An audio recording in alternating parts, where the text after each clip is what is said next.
मसीह के कदूस नाम में आप सबको सलाम। हालेलुया।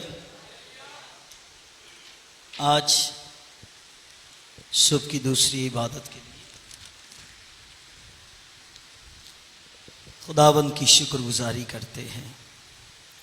हम सबों ने प्रस्तिश के वसीला से बरकत पाई है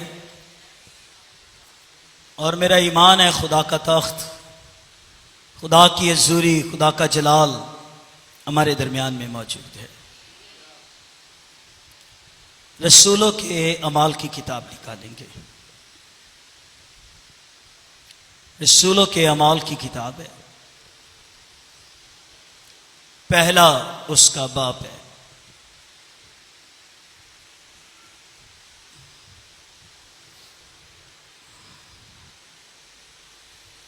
आयत नंबर उसकी 9 पढ़ता हूं। ये कहकर उनके देखते देखते ऊपर उठा लिया गया। अब ये कौन ऊपर जा रहा है? कौन जा रहा है? उसने सारे शागिर्दों को जमा किया कोहे जैतून के पहाड़ पर। मत्ती की इंजील में लिखा है उसने उनके लिए मुकर्रर किया वो पहाड़ और उसने उन सब को जमा किया। और उसके बाद ये लिखा है उन्हें हुक्म दिया सारे जाओ, सारी खालत में जाकर इंजील की मुनादी करो, कलाम सुनाओ। और इसमें यह जरूरी नहीं कि कलाम की खिदमत जो है ये सिर्फ मर्दों को ही हुक्म दिया गया है, बल्कि मर्द और औरत दोनों खुदा की खिदमत और खुदा का कलाम सुना सकते हैं। कई चर्चिस में या कई मिनिस्ट्रियों में ऐसा है, औरत मस्बा पर खड़े होकर खुदा का कलाम नहीं सुना सकती है। पर ज्यादातर मिनिस्ट्रियों के अंदर जहां मर्द खुदा का कलाम सुनाते हैं, औरतें भी खुदा का कलाम सुना सकती हैं। बल्कि मैं इसे यूं कहूंगा कि नए अहदनामा की जो बुनियादी तालीम, नए अहदनामा की जो बुनियादी तालीम यह है नए अहदनामा की कि यीशु मरा सलीब पर, कब्र में गए और फिर तीसरे दिन मुर्दों में से जी उठे। और जब वो जी उठे तो कब्र पर सबसे पहले बहनें गई और सबसे पहले कब्र पर गई मरियम मगदलीनी, जो मार्था की बहन और जो यीशु के दोस्त लाजर की बहन थी। और उसे ये पैगाम दिया गया, जाओ जाकर मेरे भाइयों को कहो कि जैसा उसने तुमसे कहा है कि वो जी उठने के बाद तुमसे कहां पर मिलेगा, वो अपने जी उठने के बाद तुमसे गलील में मुलाकात करेगा। सो ये गई बहनें और ये सारे वुमेन मिनिस्ट्री वाले दरवाजे बंद, डरे हुए, घबराए हुए, और ये सारे के सारे दरवाजे बंद करके बैठे हुए थे। और ये गई वुमेन मिनिस्ट्री वाली जिन्होंने मैन को जाकर ये खबर दी कि भाई अब तुम्हें डरने की जरूरत नहीं है, मैंने खुद यीशु को देखा है, वो जी उठा है। मैंने खुद यीशु को देखा है कि वो मुझसे बातें कर रहा है। आमीन। अगर नहीं यकीन तो यूहन्ना की इंजील का आखिरी बाब पढ़ लो, जहां मरियम मगदलीनी ने यीशु को बागबान समझकर उसे आवाज दी और उसने इब्रानी में उससे कहा मरियम। उसने फौरन पहचाना मेरा उस्ताद है और उसके कदमों में घेर कर कहने लगी, उसके कदम छूने लगी तो खुदावंद ने उससे कहा मरियम। फिर मरकज की इंजील के 16वें बाब को पढ़िए, जब मुर्दों में से जी उठा है तो ये मरियम मगदलीनी सोच रही है मेरे लिए कब्र के मुंह से पत्थर को कौन हटाएगा, कौन लुढ़काएगा। पर जो गई है, एक अजीब नजारा कब्र पर देखा है। जो गई है कब्र पर नजारा यह है कि कब्र के मुंह से पत्थर लुढ़का हुआ है। और उन्हें वादा याद नहीं आया, ये उन्हें याद आया कहीं ऐसा ना हो कि यीशु की लाश को चुरा के कहीं ना ले गए हो। ओ भाई, कई बार तो उसने अपने शागिर्दों को भी ये कहा है, इब्ने आदम मसलूब किया जाएगा, कब्र में जाएगा, जी उठेगा। वो कई बार इन मायनी को पूछते रहे, डरते थे। पर चलिए, जो कहना चाह रहा हूं, उसने अपने शागिर्दों को हुक्म दिया है कि जाओ, सारी खलक में जाओ और जाओ, सारी दुनिया में जाओ। आमीन। आप किसी ऑफिस पर जॉब करते हैं, कोई सवाल आपसे बाइबल का कर ले तो आप क्या जवाब देंगे? हमारी बेटियां तो ऐसी हैं, खुदा इनको हिकमत और दनाई दे, इनको कोई भी चिपनी चुपनी बातें करे ना तो ये बहुत जल्दी उसके झांसे के अंदर आ जाती है। ये मैं बाइबल की बात कर रहा हूं। आप बताइए, याकूब की बेटी दीना उनके झांसों में आई थी या नहीं थी? आई थी या नहीं आई थी? ओ बढ़िया, इस्राइल उसके बाप का नाम है, पर वो गई गैर कौमों की तरफ उनकी लड़कियों को देखने के लिए गई, पर न जाने क्या कुछ हुआ है आगे, पर ऐसे पेचे मिल गए। मेरा मौजू इस तरफ नहीं, और जाऊंगा भी नहीं, सिर्फ ये प्रे रिक्वेस्ट के तौर पर आपको दे रहा हूं। अपनी बेटियों के लिए हमेशा दुआ किया करें। खुदा बेटी दे तो कैसी दे? कैसी दे? बेटी दे तो नेक दे, बेटी दे तो मुकद्दसा मरियम की तरह दे, जिसने फरिश्ते के आगे ये कहा था कि मैं किसी गैर मर्द को नहीं जानती। मेरे मोबाइल में कभी किसी गैर मर्द की मिस कॉल भी नहीं आई है, मेरे मोबाइल में कभी किसी गैर मर्द का नंबर नहीं है। वो फरिश्ते को ये कह रही है, मैं मर्द से ना वाकिफ हूं, पर जो कुछ तू ये कह रहा है, तेरे कॉल के बड़ी घट आवाज आ रही है। वो ये मुकद्दसा मरियम कह रही है, ये दुआ है कि खुदा करे। बहुत सारी चली गई हैं मसीह को ठुकराकर, पांव के नीचे कलाम को रोंद कर। बहुत सारियों ने कलाम को अपनी पीठ के पीछे फेंक दिया।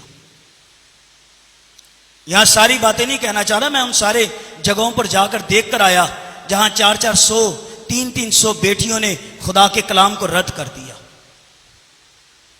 और ऐसी महरूमियत उनके अंदर आई है कि ना मेरी मां मुझसे प्यार करती, ना मेरा बाप मुझसे प्यार करता है। ये कोई गैर जो आए हैं, मेरे मां से भी ज्यादा ये मुझसे प्यार करते, और मेरे बाप से भी ये ज्यादा मुझसे प्यार करते। ये सरासर झूठ है। आपकी मां से ज्यादा कोई भी आपको आपको आपकी मां से ज्यादा प्यार नहीं कर सकता है। आमीन सुनना चाहूंगा। मैं चाहता हूं बेटियां कहे ना, अगर मेरे सामने कोई रोल मॉडल है तो वो मेरी मां है, और बेटे कहे अगर मेरे सामने कोई रोल मॉडल है तो मैंने अपने बाप को देखा है। वो सुबह बाइबल पढ़ता, शाम बाइबल पढ़ता है। मैंने अपने बाप को देखा है, घुटनों के बल होता है, हम सोए होते हैं, वो हमारे लिए दुआ करता है। आपको खुदा के कलाम से भरे हुए होने की जरूरत है। चलो ये समझाने के तौर पे कहने लगा हूं।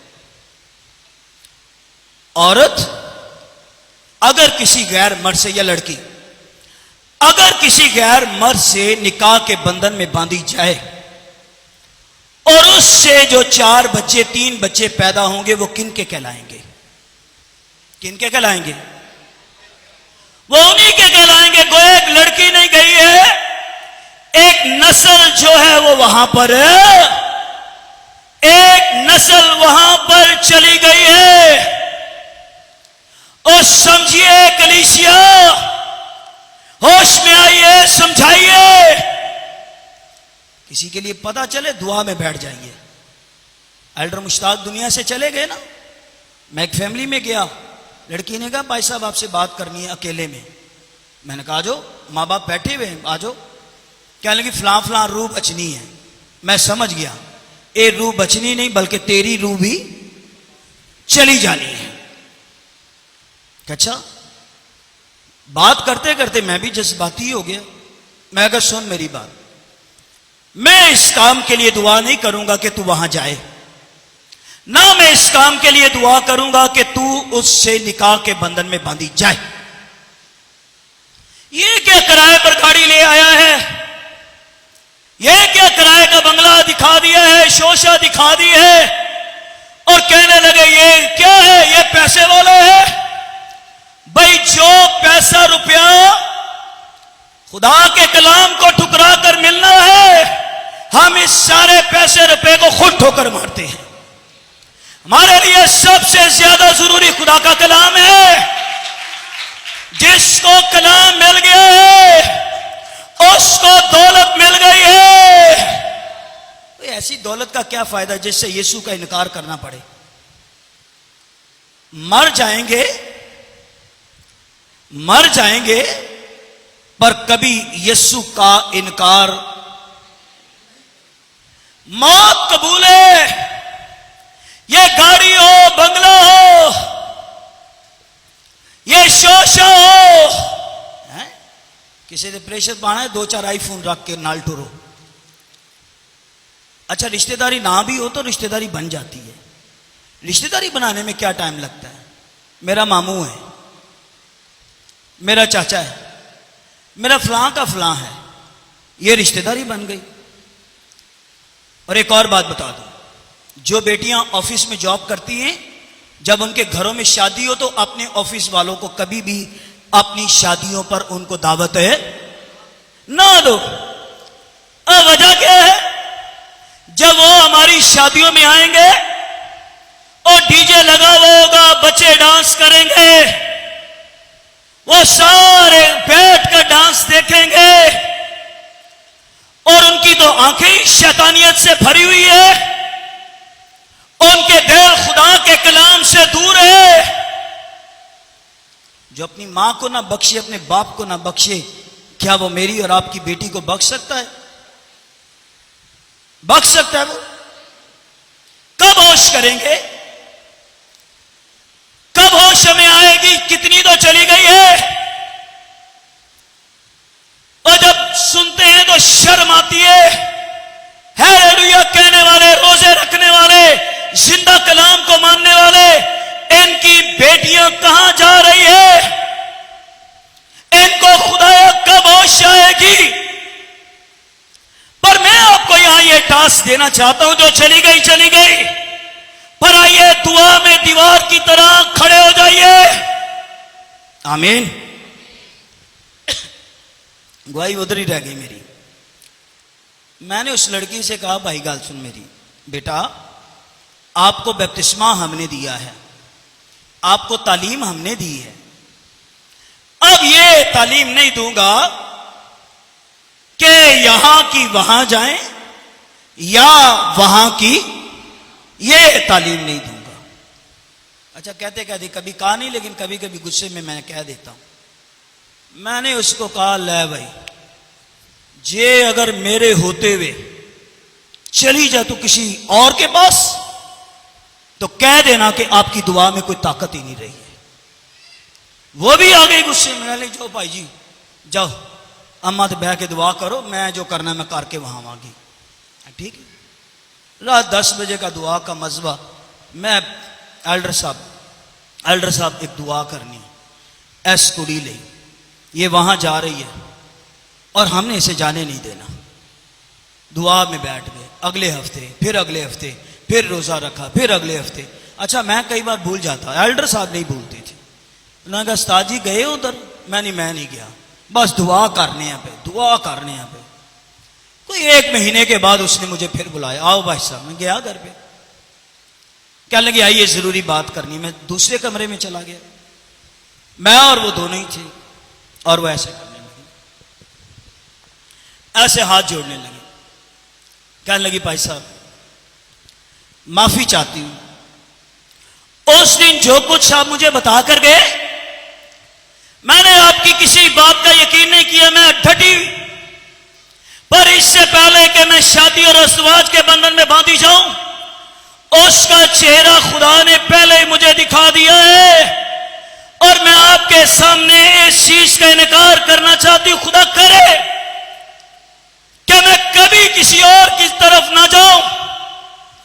मेरा ज़हन उसने बदल दिया, मेरा दिल उसने बदल दिया है, और मैं आपके सामने इस चीज का इकरार करती हूं कि मैं कभी भी नहीं जाऊंगी।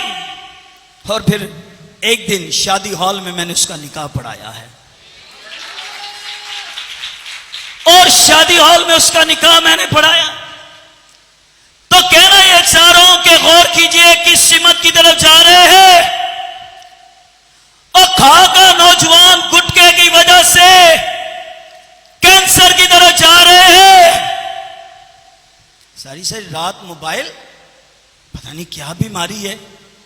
हमें तो 11:30-12 के बाद हमारी बैटरी क्या होती है, लो होना शुरू हो जाती है। जिधर पड़े होते हैं सुबह ही जाग आती है किधर पड़े हैं। पर ये तो ऐसे रोटी मिले या ना मिले, क्या मिलना चाहिए? नहीं, और भी साथ ना है जी, रोटी मिले या ना मिले, लेकिन क्या होना चाहिए? वाईफाई होना चाहिए। और आजकल तो जाते उनके पास है जिनके घरों में ओ वाईफाई लगा हुआ हो। ये किस सिमत की तरह जा रहे हैं? नौजवानों होश करो, यीशु ने आपको चुना और बुलाया हुआ है। और मेरी बेटियों होश करो, यीशु ने आपको चुना और बुलाया हुआ है। आमीन। इस्तेमाल करना चलो किसी हद तक, पर इन्हीं का दी हद के दिने भी थे। तो रोटी खानी है तां भी उन्होंने की करना है, जे खाना है तो फिर भी। और अगर ना हो, आप मेरी बातों को देख लीजिए, लाइट 2 घंटे जाती है, 2 घंटे वक्त गुजरता है, मां का अलग फोन होएगा और बाकियों का अलग होगा। कोई पैकेज करके मुझे कहे भाई जी अब फोन ते जरा पैकेज करो, मैं दुआ करानी। मैं भैन मैनू पैकेज पुकेज नहीं आता, जो करना ये आप ही करो। पर कहना ये चाह रहा हूं, दुनिया जा किस सिमत की तरफ रही है, और यीशु की आमद सानी तो जल्द होने वाली है। वो तो फिर दोबारा बादलों पर जल्द आने वाला है। मैं सोचता हूं जिथे इतने दुनिया के लोगों का नेट तो बगैर गुजारा नहीं, तो आसमान की बादशाह में कोई नेट मिलेगा? प्रवेश भाई, कोई नेट नुट मिलेगा वहां पर? जिन्हों का इतने दिल नहीं लगता, मैंने इंज लगता उथे भी इन्हों का दिल है। ओ होश कीजिए, किस सिमत की तरफ जा रहे हैं। ये चीजें आपको तबाही की तरफ ले जाएगी। पर यीशु मुर्दों में से जी उठा है, वो तीसरे दिन जी उठा है। आमीन। ना यीशु को घर, ना यीशु के पास घर, ना गाड़ी, और ना यीशु का कोई एटीएम कार्ड, ना कोई उसका डेबिट कार्ड, ना कोई गोल्डन कार्ड, कुछ भी नहीं। और आपको बात बताऊं, आप हैरान हो जाएं, यीशु जो कपड़े पहनते थे उन कपड़ों की कोई भी जेब होती नहीं थी, क्योंकि उनको कभी किसी चीज की जरूरत रही नहीं है। उन्होंने तो अपनी कलीसिया के लिए भी एक क्या किया हुआ है, एक खजांची मुकर्रर किया हुआ है, लोग दे रहे हैं। मेरा मौजू कुछ और था, पर ये मैं नसीहत में इस बातें बता रहा हूं। एक बंदा यीशु को कहता मैं आपके पीछे आऊंगा। यीशु ने उसे कहा, लोमड़ियों के फट और हवा के परिंदों के घोंसले और इब्ने आदम के सर धरने की भी। वो कहने लगा ये किस तरह का लीडर है भाई, ये कह रहे हैं इसके सर धरने की भी जगह नहीं। लोमड़ियों के फट हवा के परिंदों के घोंसले होते हैं, परिंदे सुबह निकल जाते हैं अपने घोंसलों से, रात पड़े तो दोबारा अपने घोंसलों में वापिस आ जाते हैं। बंदा सुबह जॉब के लिए निकले, रात को कहां जाता है, और वापिस अपने घर में आ जाता है। पर यीशु जब निकलते हैं कोई पता नहीं है, कोई घर नहीं है, कोई अपना घर नहीं है। आमीन। कोई अपना घर नहीं। उसने अपने शागिर्दों के लिए मुकर्रर किया और उसने अपने शागिर्दों को तालीम दी। मैं नहीं कहूंगा हाथ खड़ा करें, अपने दिल पर हाथ रखकर यह सोचें, मैंने 20 साल हो गए निजात पाई, मैंने 10 साल हो गए निजात पाई, मैंने 30 साल हो गए निजात पाई, और पुराने हिदनामा की भी बातें मुझे याद है, नए हिदनामा की भी मुझे याद है। पर यह बताइए कितनी रूहें इतने सालों में आपने बचाई है? यह गौर कीजिए कि किन किन लोगों को आपने कलाम सुनाया है, और भाई किन लोगों को यीशु के पास लेकर आए हो। और अगर नहीं लेकर आए तो शायद यह हवाला मुझ पर और आप पर सादिक आता है, बास बच तो जाएंगे मगर कैसे। करंथियों के खत के अंदर पौलुस नहीं ये कह रहा कि बास तो बच जाएंगे मगर जलते जलते वो बच जाएंगे। शागिर्दों को वो कह रहे जाओ भाई, और जाओ सारी दुनिया में जाओ, और तुम्हें चैन न मिले जब तक मुनादी ना करो। आप में से बथेरे लोग हैं जो रूल कुछ से भरे हुए हैं, आप में से बथेरे जिनको उसने अपनी खिदमत के लिए अरे बुलाया हुआ है, पर आप लोग कर नहीं रहे। किसी को 3, किसी को 5 और किसी को है एक कह लगे मैनू ने की दिता, एक ही दिता है, मैं की करना, 5 देंदा तो फिर वेंदे मैं की करदा। उसने जमीन खोदी और अपने उस तोड़े को उसने क्या किया है, दबा दिया है। उसने जब आया हिसाब लेने के लिए वो कहने लगा 5 वाले को बुलाओ, मैंने 5 और किए, शाबाश मेरे साथ। ज़ैफ़त मिस्री को 1 वाले को बुलाया है और कहने लगा तेरा तैयार पड़ा हुआ है, जो तूने मुझे दिया है वो तैयार है, ले ले। उसने कहा तूने लेन देन नहीं किया है, इससे ले लो, इसको वहां डालो जहां रोना और भाई बुलाए गए हो, आपको बुलाया है इंजील के पैगाम के लिए, आपको बुलाया है खुशखबरी के पैगाम के लिए। आमीन। आपको इसलिए बताया गया है कि जाओ दुनिया में जाकर दुनिया को बताओ कि कोई मुकद्दस पानी पीने से निजात नहीं है, कोई मुकद्दस चीज हाथों पर बांधने से, गले पर बांधने से निजात नहीं है। दुनिया यही लोगों को सिखा रही है, पानी पियो मुकद्दस, मुकद्दस चीजों को चूमो, मुकद्दस साइन करो और मुकद्दस चीजों को हाथ लगाओ और शायद आप पाक और निजात पा जाओगे। पर किसी मुकद्दस चीजों को छूने से कोई निजात नहीं है, कोई निजात नहीं है। आमीन। एक घर गया मैं, उन्होंने कहा भाई जी मुंडा डरदा है। मैं डरना तो नहीं चाहिए, उन्होंने कहा नहीं जी डरदा है। मैं क्या अच्छा, तो फिर आप क्या करते हो? आप देखो ये डोरी मैंने बांधी है ना, और इसमें मैंने ज़बूर 91 बांधा हुआ है। क्या अच्छा और कौन डरता है? ये हमारी बेटी, इधर आओ, आपको भी डर लगता है? जी जी। आप क्या करती हो?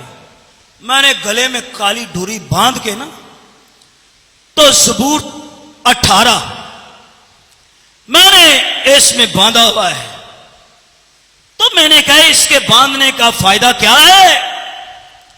ये 18 ज़बूर 91 ज़बूर बेशक ये बाइबल मुकद्दस खुदा का कलाम है, पर ये कलाम कुदरत वाला तब है जब ये कलाम आपके मुंह से निकलता है।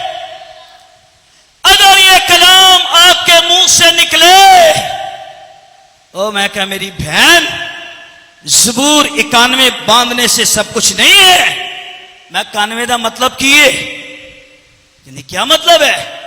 मैं कह 91 का मतलब है कि जो कुछ ये लिखा हुआ है इस पर कान धरना है। कई लोग मुकद्दस चीजों को चूम रहे हैं और कई लोग मुकद्दस चीजों को बांध भी रहे हैं। फिर मुझे तो ऐसे लोगों पर एक ही बात आती है और मैं अक्सर कहता भी हूं, ऐसे लोगों पर एक ही बात आती है, जिन्हें लाया गले ओदे नाल ही। भाई खोलिए अपने कानों को और होश में आइए। करंथियों के खत में लिखा हुआ है कि रास्तबाज होने के लिए क्या करो? भाई रास्तबाज होने के लिए होश में आओ और गुनाह ना करो। उसने बुलाया दुनिया में जाओ। आप कहेंगे दुनिया बहुत सख्त है, सख्त है, पर खुदा का कलाम जितना सख्त बंदा होगा खुदा के कलाम का ही थोड़ा उतना ज्यादा सख्त चलेगा उस पर। यह कलाम की तो ऐसी कुदरत है, इसके आगे बड़े बड़े लोगों ने भी क्या किया है? उन्होंने घुटने टेक दिए हैं। आप दुआ करते हैं, कभी खुदा ने आपको नहीं कहा बहन आज काम छोड़, बाइबल ले, फलां घर में जा, वो बहुत परेशान है, उसको तेरी दुआ की जरूरत है। वो बहन तुझे मिली है, वो बड़ी मजबूर है, तुझे उसको कलाम सुनाना है। पर क्या ये दुनिया चल रही है, हमारी भी जुबानें क्या हो गई है? हमने भी अपनी जुबानों पर क्या लगा ली है? और कह रहे अगर तुम खामोश रहोगे, वो कह रहे अगर तुम खामोश रहोगे तो पत्थर भी क्या है? कह रहे शागिर्दों को जाओ। तो खुदा का एक असूल समझिए जो मैं कहने लगा हूं, सब बोलिए आमीन। खुदा का एक असूल समझिए जो कहने लगा हूं। खुदा जब भी किसी को भेजता है तो कभी किसी को अकेला नहीं भेजता है, जिसको वो भेजता है उसके साथ वो खुद भी जाता है। अगर उसने मूसा को मिस्र में भेजा, अकेले भेजा, या खुद भी गया है? बोलो, वो अकेला मिस्र में नहीं मूसा गया है। वो कह रहे मैं भी तेरे क्या आऊंगा, मैं भी तेरे साथ रहूंगा। यशवा खौफ ना खा ना डर, शरीयत की किताब तेरे मुंह से दिन और रात तुझे जहां जहां तू जाएगा। दाऊ से क्या कह रहे? तू जहां पर भी जाएगा मैं भी तेरे और मैं भी तेरे साथ जाऊंगा। जो जमीन पर तेरे पांव का तलवा टिकेगा वो जगह जो है वो तेरी हो जाएगी। खुदा अगर आपको भेजे बीमारों के पास जाइए तो मत सोचे आज नहीं कल। और हमने बचपन में अपने स्कूल में यह सीखा है, आज का काम कल पर मत छोड़ो। ये कल कल करना जो है ना, ये कल कल, ये दोबारा कभी कल वापस है। देखो आज कबूलियत का दिन है और आज ही क्या है? और आज अगर कबूलियत का दिन है तो आज ही नजात का भी दिन है। वो कह रहे जाओ, आमीन। पर दुनिया का काम उल्ट हो गया है। वो कह रहे जाओ, लोग आप कहां पर है? फलां जगह पर। आइए घर पे। नहीं नहीं नहीं, मैं चर्च में हूं, आप इधर ही आ जाओ। एक से कहा जाते हैं, वो कहना भाई जी जाना की, जिथे जाओ कच्चा पानी, जिथे जाओ कच्चा पानी, मैं नहीं किते जाता। पर यीशु पर गौर कीजिए, इस्राइल का उस्ताद होने के साथ साथ, इस्राइल का रबी होने के साथ साथ, यह बात सच है कि नहीं? वर्शिपर्स, सच है कि नहीं? वो इस्राइल का उस्ताद भी है और इस्राइल का रबी भी है, और यीशु मुर्दों को जिंदा करने वाला भी है। पर मुझे बताओ, यीशु घर घर जाता था कि नहीं जाता था? जाता था या नहीं जाता? उसने हैकल में मौजे किए या नहीं किए? उसने यरूशलेम की गलियों में मौजे किए कि नहीं किए? उसने हैकल में मौजे किए, बाइबल में लिखे गए कि नहीं लिखे गए? लिखे गए कि नहीं लिखे गए? उसने यरूशलेम की गलियों में मौजे किए, बाइबल में लिखे गए कि नहीं लिखे गए? बताइए, बेवा के बेटे को यीशु ने कहां पर जिंदा किया है? उसने शहर से बाहर जब मुर्दे को ले जाया जा रहा है, उसने बेवा के बेटे पर हाथ रखकर उसको क्या किया है? और जिंदा किया है। क्या ये गलियों का मौजा बाइबल में लिखा गया है कि नहीं लिखा गया है? और गलियों का मौजा भी लिखा गया है, चर्च का मौजा भी लिखा गया है। आमीन। 38 वर्ष का बीमार कहां पर यीशु को मिला था? कहां मिला था? चर्च के अंदर भाई, हैकल के अंदर।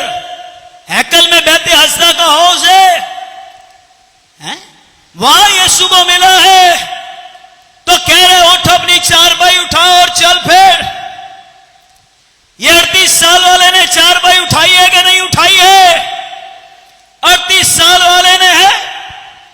मैं उसकी जगह होता ना, यीशु की जगह, आओ पहले कोर्स गाओ। आ गए पाक रूह आए। जो पहले गीत गाता है ना, खुदावन तेरा रूह आए, तो जो दरमियान में आएगा वो भी कहेगा खुदावन तेरा रूह आए, तो जो एंड में होगा वो भी आके कहेगा खुदावन तेरा रूह आए। पहला वाला सोचेगा लो मैं गांडे तेरा रूह आए, खोरे उदो नहीं आया, एदे गान थे आएगा।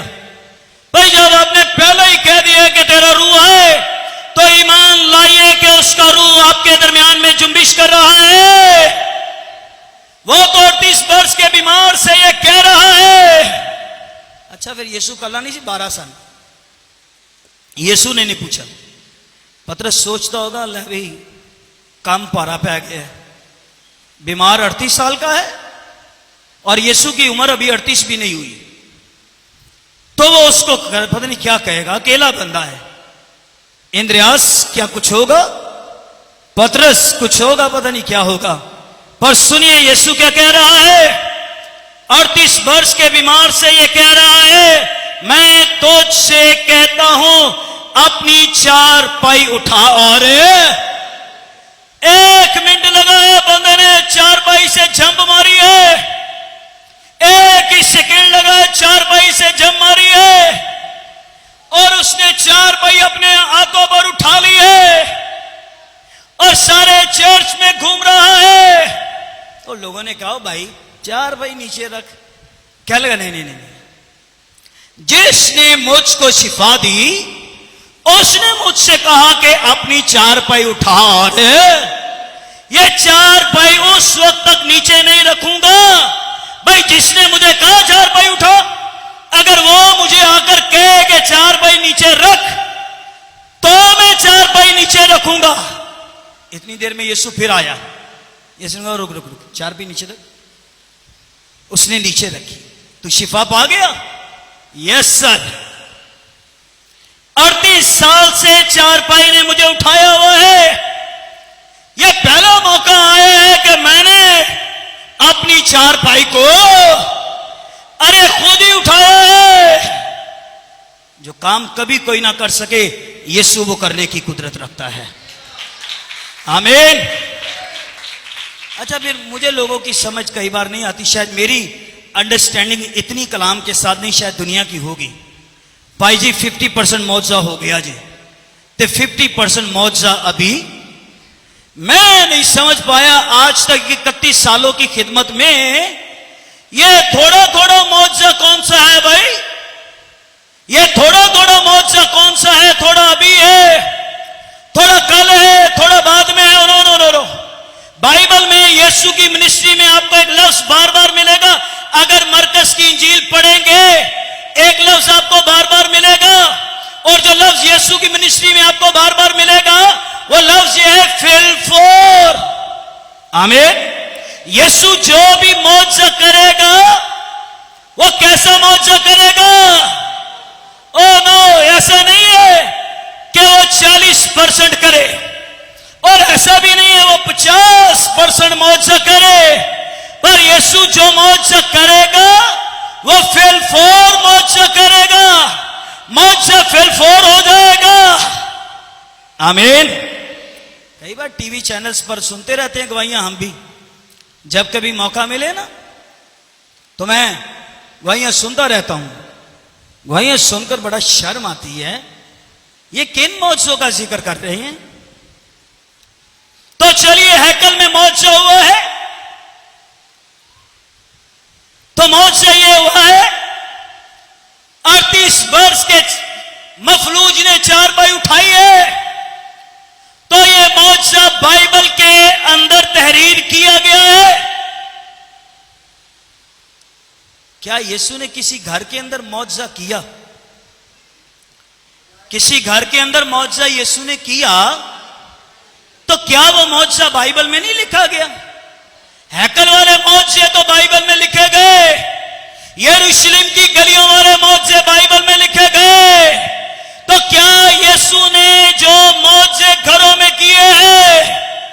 आमीन। यीशु याईर सरदार काइन के घर में जा रहे हैं।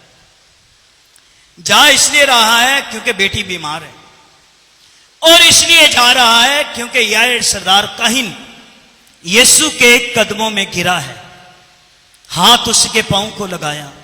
सर, उस्ताद, रबी, खुदावंत, सिर्फ एक लम्हे के लिए मेरे घर आ जाइए।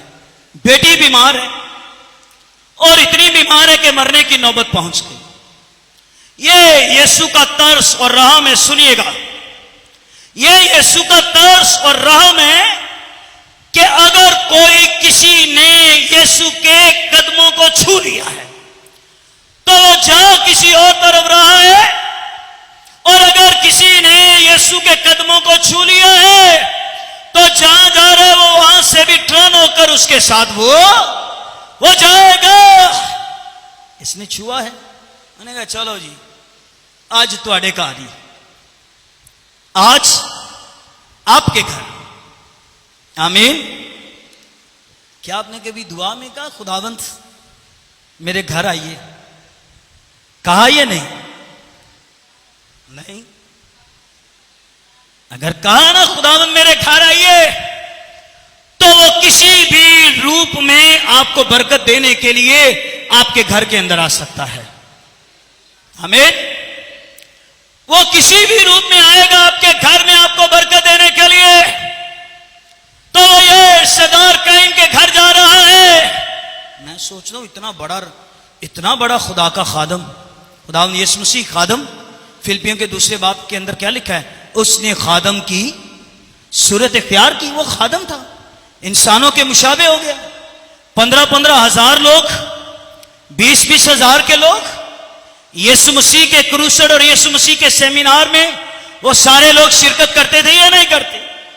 यीशु को कोई बसों की जरूरत नहीं है, ये भी नहीं कि आया 20 थे लिखो 50। नो, कोई बस इसकी जरूरत नहीं है, कोई इश्तिहार की जरूरत नहीं है।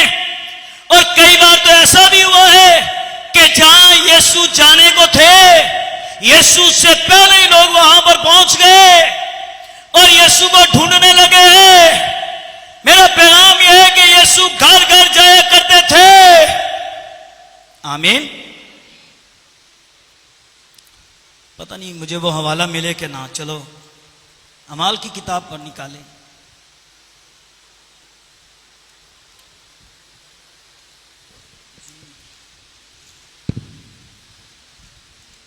अमाल दूसरा बाब, दूसरे बाब की 46वीं आयत, अगर बहनों में कोई बुलंद आवाज से पढ़ सके तो। दूसरे बाब की 46वीं आयत।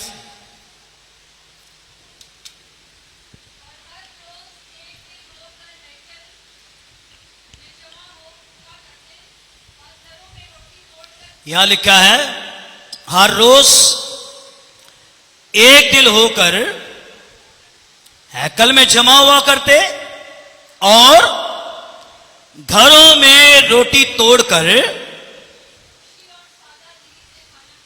खुशी और सादा दिली से खाना। ये तो घरों की इबादत हो रही है भाई। कई कई महीने गुजर जाते हैं, पर रसूल भी जो है वो घरों में जाया करते थे। तो सारे पैगाम का निचोड़ ये है कि उसने अपने शागिर्दों को दुनिया में भेजा है कि जाओ सारी खलक में जाकर इंजील सुनाओ। अब इसमें आप ना कहें कि मैं पढ़ा लिखा नहीं, मैं पढ़ा लिखा नहीं। कई लोग समझते हैं पढ़े लिखे कलाम सुना सकते हैं, लेकिन अगर रसूलों के बारे अमाल की किताब में पढ़ा जाए तो रसूल भी जो थे वो ज्यादा पढ़े लिखे नहीं थे।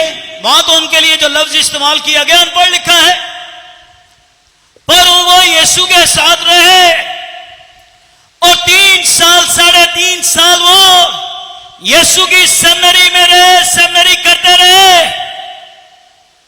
और इसी बायस वो जगह जगह जाकर मुनादी करते हैं, 12 रसूलों ने पाकरू पाया है और 12 रसूलों ने रूहुल कुद्स पाकर सारी दुनिया को हिलाकर रख दिया है।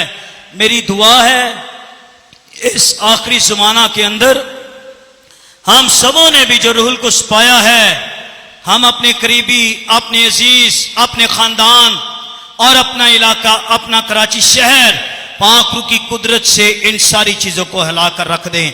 दामन अपने कलाम से हम सबों को बरकत है।